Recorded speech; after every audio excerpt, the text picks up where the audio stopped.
हैं अफ़गानी मटन बिरयानी आज बनने जा रही।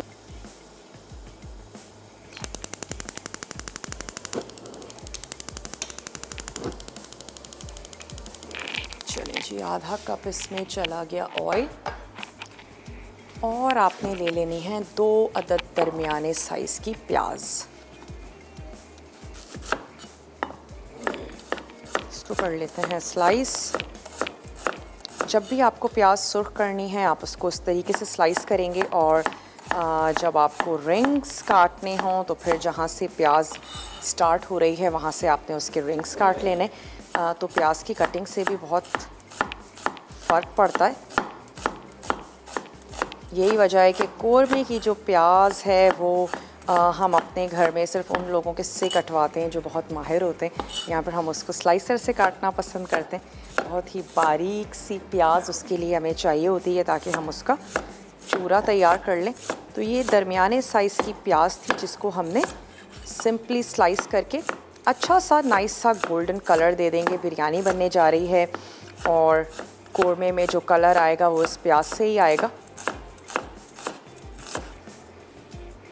घर में जो आपका दही थोड़ा सा खट्टा हो रहा है वो भी आप इस रेसिपी में ऐड कर सकते हैं। बिरयानी में अच्छे जाते हैं खट्टा दही, खूब पके हुए टमाटर। तो चलें, ये चली गई इसमें प्याज। थोड़ा सा आंच को तेज़ कर देते हैं और साथ ही मैं इसमें ऐड कर देती हूँ साबित गरम मसाला।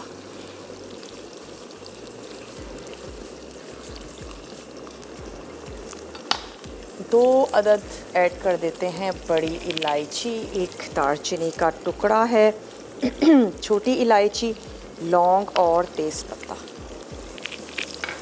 साथ ही शामिल कर देते हैं सफ़ेद ज़ीरा। प्याज अच्छी सी फ्राई होगी तो फिर मैं इसमें अदरक लहसुन का पेस्ट और बॉईल हुआ हुआ मटन ऐड कर देंगे। दही ऐड करके नमक हस्बे ज़रूरत और हमने इसको अच्छा सा भून लेना है। गाजर और किशमिश इसमें जाएगी जिसको हम अलग से हल्का सा सौते करेंगे।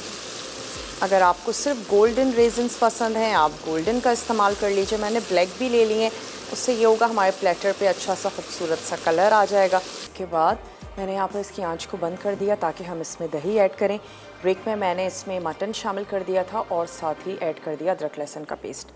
तो अब इसमें हम शामिल कर देते हैं दही और स्टोव को दोबारा ऑन करेंगे। इसको अच्छा सा भून लेंगे। आपने हमें बताना है कि आप PSL देख रहे हैं, नहीं देख रहे हैं, क्रिकेट में कितनी दिलचस्पी रखते हैं, और अगर दिलचस्पी है PSL देख रहे हैं तो फिर आप हमें ज़रूर बताएं कि आप किस टीम को सपोर्ट करते हैं। और मैं जो हूँ वो इस्लामाबाद को सपोर्ट करती हूँ। तो लेट्स सी कौन विन करता है। ज़रूर हमें आप कॉल करें और शेयर करें आपकी पसंद, आपकी दिलचस्पी PSL के हवाले से। यहाँ पर चलें, हमने ऐड किया दही और अब मैं इसकी आंच को दोबारा से खोल देती हूँ। राइस भी चेक कर लेते हैं, ऑलमोस्ट होने वाले, एक कनी हो जाएंगे तो मैंने उनको नथाड़ लेना है। और साथ ही अब मैं इसमें ऐड कर देती हूँ नमक। चले, नमक इतना होना चाहिए कि अच्छा सा खिला खिला रहे और कोई बहुत ज़्यादा स्पाइसेस नहीं हैं। तो इस बिरयानी में अगर किसी चीज़ का टेस्ट होगा तो वो गोश्त का अपना जायका होगा और साथ ही नमक या साबित गरम मसाला। चलिए राइस को चेक कर लेते हैं, हो चुके हैं, मैं इनको निकाल लेती हूँ।